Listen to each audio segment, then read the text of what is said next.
Vande Mataram dear students. हम लोग देख रहे थे चैप्टर नंबर 12 तीन प्रश्न, जिसके अंदर हमने देखा था कि एक राजा है जो अपनी धुन का बहुत पक्का था, यानी एक जो भी वो सोच लेता था उसे वो पूरा किए बगैर चैन से नहीं बैठता था। एक दिन उसके दिमाग में तीन प्रश्न आते हैं कि हमें किसी काम करने का सही समय हमारा कौन सा होता है और हमें किसकी बात सुननी चाहिए और किसकी नहीं सुननी चाहिए। और तीसरा प्रश्न था कि ऐसा कौन सा काम है जो सबसे जरूरी है। तो ये तीन प्रश्नों के उत्तर वो खुद पहले बहुत सोचते हैं, फिर वो ये प्रश्नों के उत्तर के लिए राज्य में घोषणा करवा देते हैं कि जो भी ये प्रश्नों के उत्तर देगा उसको पुरस्कार से सम्मानित किया जाएगा। तो राजमहल के अंदर दिन रात बहुत सारे लोग उपस्थित होने लगे और राजा को संतुष्ट करने के लिए अपने उत्तर से संतुष्ट करने का प्रयास करने लगे, परंतु राजा किसी के विचार से संतुष्ट नहीं हुए। फिर राजा ने एक ज्ञानी महात्मा के बारे में सुना था, तो राजा उनके पास किसान का साधारण वेश लेके उत्तर जानने के लिए जाते हैं। राजा उनकी कुटिया के पास पहुंचते हैं तो महात्मा अपनी कुटिया के सामने बागीचे के अंदर फावड़े से कुछ काम कर रहे होते हैं।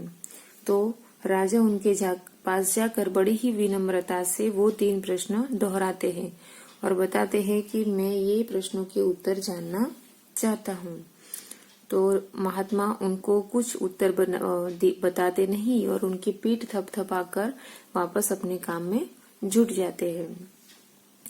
राजा थोड़ी देर खड़े रहते हैं और फिर वो देखते हैं कि महात्मा काम से पूरे थक चुके हैं, पसीने से लथपथ हो चुके हैं। तो वो राजा से काम ले लेते हैं और उनको विश्राम करने के लिए कहते हैं।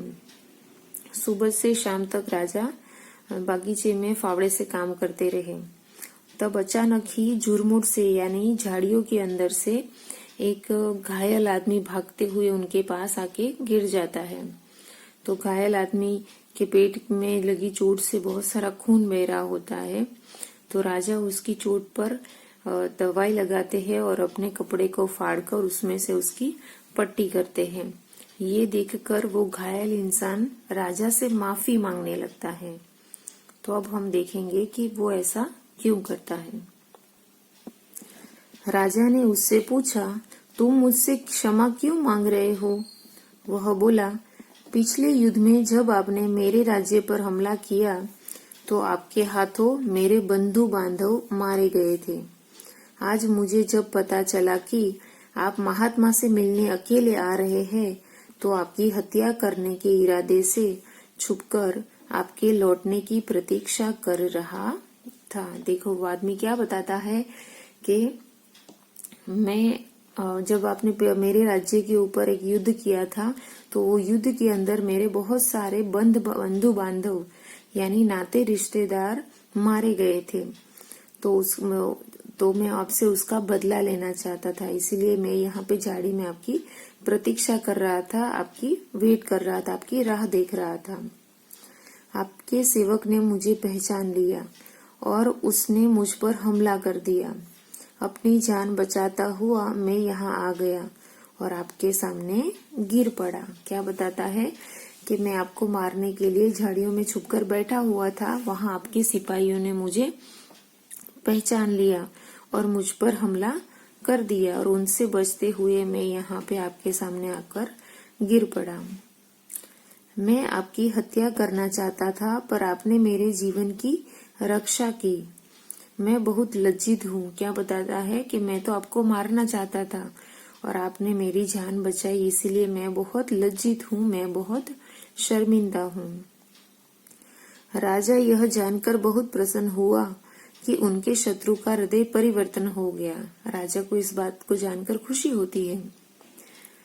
सब सुनकर महात्मा ने राजा से कहा, आप जिन प्रश्नों के उत्तर की खोज में यहाँ आए थे उनके उत्तर आपको मिल गए होंगे। यानी क्या बताते हैं महात्मा कि आपको तीनों प्रश्नों के उत्तर मिल गए होंगे। राजा ने हैरान होकर कहा, वह कैसे? महात्मा बोले, यानी राजा को वो समझ में नहीं आया कि मेरे प्रश्नों के उत्तर मुझे कैसे मिले। तब महात्मा उन्हें समझाते हैं, कल यदि आप मेरे बुढ़ापे का ध्यान करके बगीचे की खुदाई के कार्य में मेरी सहायता नहीं करते तो आप घात लगाकर बैठे शत्रु का शिकार बन जाते। अतः आपका कल बगीचे में कार्य करने का समय ही सबसे उपयुक्त समय था। उनका पहला प्रश्न यही था ना कि सब कार्य करने का सबसे उचित समय कौन सा होता है। तो यही कार्य उचित समय है कि जब आपने मुझे बगीचे के कार्य में हेल्प करवाई, क्योंकि अगर आप ऐसा नहीं करते तो आप घात लगाकर बैठे शत्रु से आपका शिकार हो जाता, आपकी मृत्यु हो जाती। मैंने आपकी बात सुनी पर तुरंत ही उत्तर न देकर उसे टाल दिया।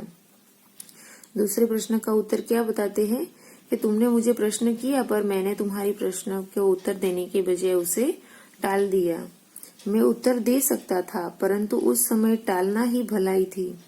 जब वह घायल दौड़कर यहाँ आया और आपने उसकी मरहम पट्टी करके उसके जीवन की रक्षा की, उस समय ही तुम्हारा सबसे जरूरी काम था। यानी टालने लायक काम कौन सा था कि तुमने जो प्रश्न पूछा वो मुझे टालने लायक लगा तो मैंने उसको टाल दिया, पर उससे जरूरी काम कौन सा था कि तुमने घायल इंसान की रक्षा की, उसकी मदद की, वो तुम्हारा सबसे जरूरी काम था। हमेशा याद रखो कि सही समय वही है जब हमारे पास शक्ति होती है। सबसे महत्वपूर्ण व्यक्ति वही है जो उस समय जो आपके पास है। हम नहीं जानते कि अगले क्षण हम किसी अन्य व्यक्ति से व्यवहार करने के लिए जीवित रहेंगे भी या नहीं। सबसे आवश्यक कार्य है अपने समक्ष संकट में पड़े व्यक्ति के जीवन की रक्षा करना, क्योंकि यही मानव जीवन का उद्देश्य है। राजा महात्मा के उत्तर से संतुष्ट होकर उन्हें सम्मान से प्रणाम करके अपने महल की ओर लौट जाता है। महात्मा क्या बताते हैं, उनके तीनों प्रश्नों के उत्तर उनको दे दिए हैं, पर उनके अर्थ के बारे में समझाते हैं कि एक बात हमेशा याद रखना कि हमारे पास जो शक्ति होती है वही सबसे महत्वपूर्ण होती है। नहीं, सबसे महत्वपूर्ण समय वही है कि जब हमारे पास शक्ति होती है। तो महत्वपूर्ण समय कौन सा है, जब हमारे पास शक्ति होती है। और महत्वपूर्ण व्यक्ति वही है जो आपके उस समय आपके पास है। महत्वपूर्ण समय वो है जब आपके पास शक्ति है, और महत्वपूर्ण व्यक्ति वो है जो उस समय आपके पास है। क्योंकि हम नहीं जानते कि दूसरे ही पल, दूसरे ही क्षण हमारे साथ के जो अन्य व्यक्ति है, हम उनके लिए जीवित रहेंगे भी या नहीं। इसलिए सबसे आवश्यक कार्य क्या है कि अपने समक्ष संकट में पड़े व्यक्ति के जीवन की रक्षा करना। यानी सबसे महत्वपूर्ण कार्य क्या है कि तुम्हारे सामने जो भी जरूरतमंद व्यक्ति हो, जिसको मदद की जरूरत हो, उसकी रक्षा करना, उसको मदद करना। क्योंकि मानव जीवन का यही उद्देश्य है कि जब जिस समय आपके पास शक्ति है, आपके पास ऐसा कोई व्यक्ति है जिसको मदद करने की जरूरत है, तो वो व्यक्ति ही उस समय आपके लिए महत्वपूर्ण होना चाहिए। क्योंकि दूसरे क्षण आपके साथ क्या होगा उसका आपको कुछ पता होता नहीं है। यानी दूसरों के जीवन की रक्षा करना वही मानव जीवन का मुख्य उद्देश्य है। राजा महात्मा के उत्तर से संतुष्ट होकर उन्हें सम्मान से प्रणाम करके अपने महल की ओर लौट गया। यानी राजा को उनके जो 3 प्रश्न थे, वो प्रश्न के उत्तर उनको अब मिल चुके थे और वो प्रश्नों से संतुष्ट हो चुके थे। तो संतुष्ट होकर वो अपने राजमहल लौट जाते हैं, उनको प्रणाम करते हैं और अपने राजमहल की ओर लौट जाते हैं। ओके, तो यहाँ पे ये चैप्टर का डिस्क्रिप्शन खत्म होता है। ये चैप्टर की रचयिता है लियो टॉल्स्टॉय, जिसकी बुक मैंने आपको चैप्टर की शुरुआत में ही दिखाई थी।